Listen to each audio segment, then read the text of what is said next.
Shoutout nga pala doon sa aking operator kay Boss Jun Calwing. Ayan, papaayos na natin ng kanyang unit para ito ay mai-renew na. So yan guys, kasama ko ngayon si Mr. Villanueva at meron siyang napakahalagang tip na ipapaalam sa atin para doon sa mga may-ari ng motor. So ngayon naalamin natin, samahan niyo ako.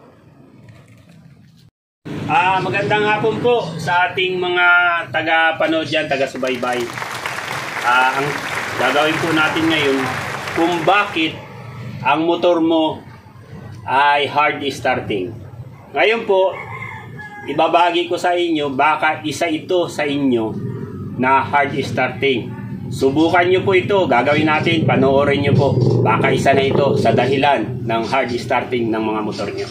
Unang gagawin nyo po, sa mga pampasada at sa mga hindi rin pampasada mga motor, ang unang gagawin nyo po, check nyo yung fuel on-off ng inyong mga tangke.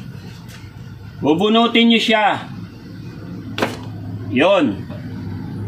Ngayon, binunot siya. Ang kailangan dito, alamin nyo ang on-off nyo kung may tumutulo o wala kapag in-off siya. Ngayon, on ko siya, meron.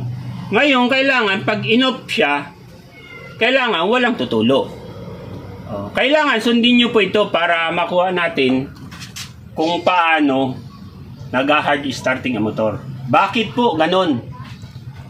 Kasi po, kailangan ito maayos ang inyong fuel on-off para makuha natin yung tamang paraan para hindi maging hard starting ang inyong motor. Meron pa ako sample dito. Ito po, carburetor po ito, carburador ng motor ng TMX155, TMX125 at lahat ng mga kamukha nito.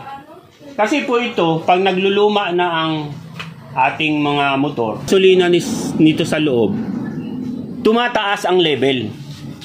Kapag tumaas po ang level nito, sigurado hard starting na siya. Pag in-start mo siya ng umaga. Ano po ang dapat natin gawin? Kailangan po, ang gagawin natin, unang-una, kapag kayo ay nagbiyahe na o kaya paparada na kayo sa inyong bahay, hindi nyo na gagamitin ang motor. Kailangan itong on-off po. Kailangan isarado nyo yan. Kapapatay nyo pa lang ng susi, isarado na dyan. And then, kinaumagahan, i-start nyo. Pag in-start nyo yan, one click yan. Kasi nga, yung level ng gasolina niya dito, nasa tama pa. Kasi kagagamit nyo pa lang yun, nasa level pa. In case naman na hindi nyo isinara yung on-off ng tangke, unti-unti yun nagtataas yung level ng gasolina dito. Ngayon parang lamos na siya, parang lunod na. Kaya kapag i-start mo na siya ng umaga, lunod na siya. Pero hindi siya nag-overflow. Lunod na siya, hard starting na siya. Kaya ang the best dyan, patayin nyo yung on-off ng tangke nyo, yung fuel on-off. And then kinaumagahan,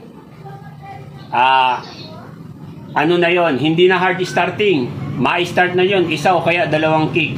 Ngayon, ang gagawin nyo po, pag gano'n na nangyari, palitan nyo po ang carburetor nyo ng jet sa loob. At least po, malalaman nyo kung bakit nag-hard starting ang mga motor nyo. Dahil doon sa level.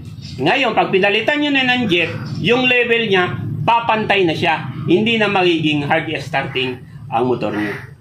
Yan po ang mga tip ko para sa mga namumroblema sa mga hard starting na motor.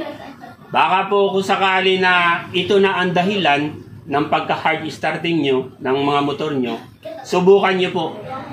Baka isa na ito sa mga dahilan ng pag-hard starting ng mga motor nyo. Salamat po!